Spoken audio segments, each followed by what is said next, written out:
Hey, how's it going? My name's Robin Wallar. I'm the lead pastor of Lift Church, a church on a mission to see churches thriving on our college and university campuses. You know, when you think about your future, what do you see? What kind of ambitions do you have? Maybe you're a super ambitious person. You see yourself leading a company or an organization. Maybe you're a little less ambitious and your goal is just a stable, nice life with a good family. Regardless, I think for many of us, when we look at our future, we tend to picture ourselves. We're at the center of the image. However, there's this crazy upside down story that we run into when we take this and we contrast it with what we see in Jesus.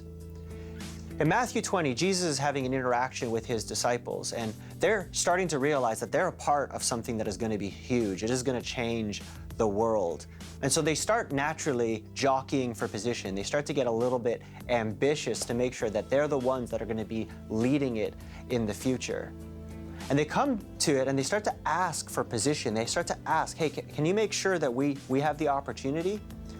Come to Matthew 26, and Jesus comes at them full force. He totally challenges their thinking, and I think our thinking today. He says, "Whoever wants to become great among you must become your servant, and whoever wants to be first among you must be your slave." There's this invitation in the scriptures not to build our lives around what's good for us, but actually to build our lives around what's good for others. What if instead of having ambition for where we can be in the future or how our lives could look or how we can get ahead, we started to ask the question, what if my ambition was to outserve people, to outlove people, to outinvest in people, to adopt the identity of the servant? Now, many of us, when we hear this, we start to think, oh, I need to start doing things to serve people more. But Jesus' thinking actually goes way deeper than that. He doesn't say, I want you to serve. He says, I want you to be a servant.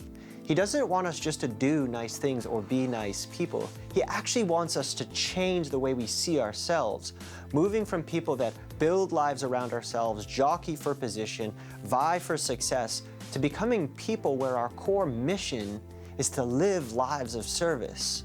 This is upside down. I've never encountered anything like it outside of Jesus.